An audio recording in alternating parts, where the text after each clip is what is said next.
Greetings, my friends. I hope this finds you well today.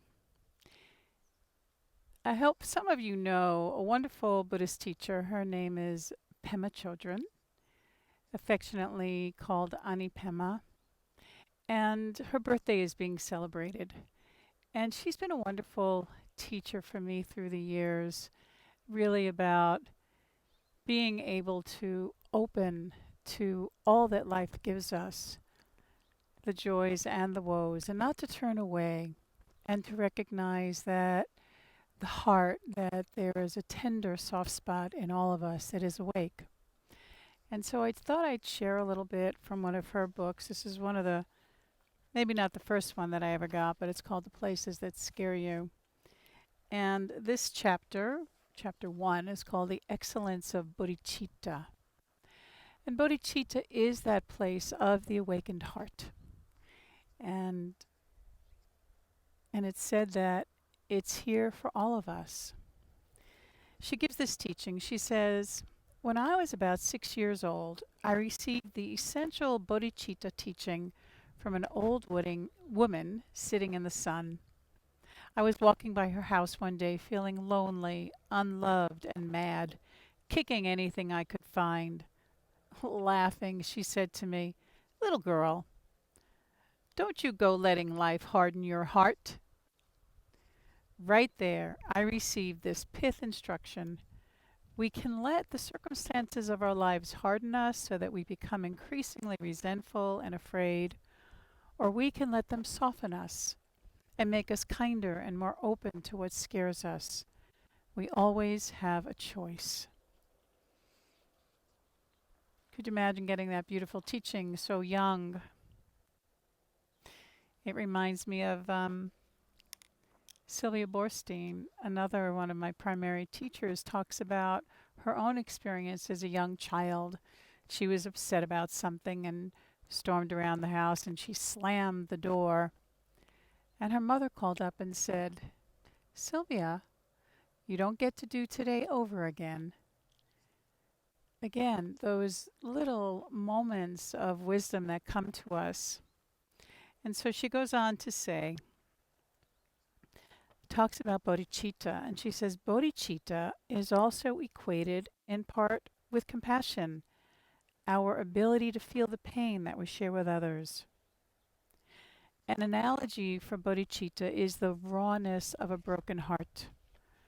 And sometimes this broken heart gives birth to anxiety and panic, sometimes to anger, resentment, and blame.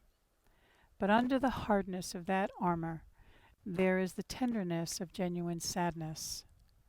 This is our link with all those who have ever loved. This genuine heart of sadness can teach us great compassion. It can humble us when we're arrogant and soften us when we are unkind. It awakens us when we prefer to sleep and pierces through our indifference.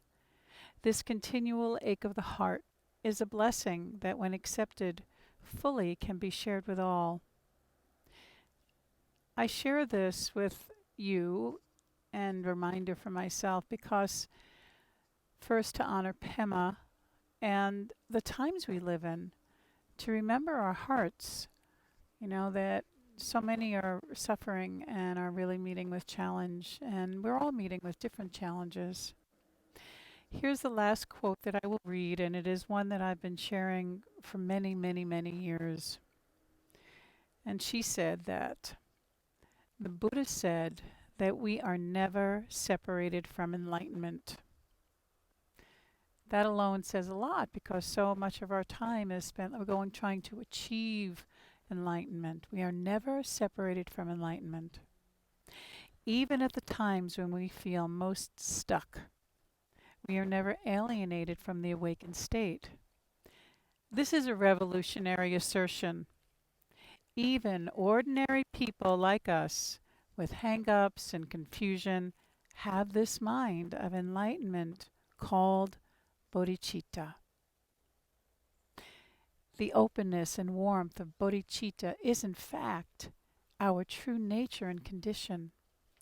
Even when our neurosis feels far more basic than our wisdom, even when we're feeling more confused and hopeless, bodhicitta, like the open sky, is always here, undiminished by the clouds that temporarily cover it. Like the open sky, that awakened heart is always here. So for these next few moments, why don't we all sit together, eyes open to take in the world, or closed, and breathe into the soft spot of the heart that is awake, even if it just feels like a little crack in the window. And take a few breaths and come home.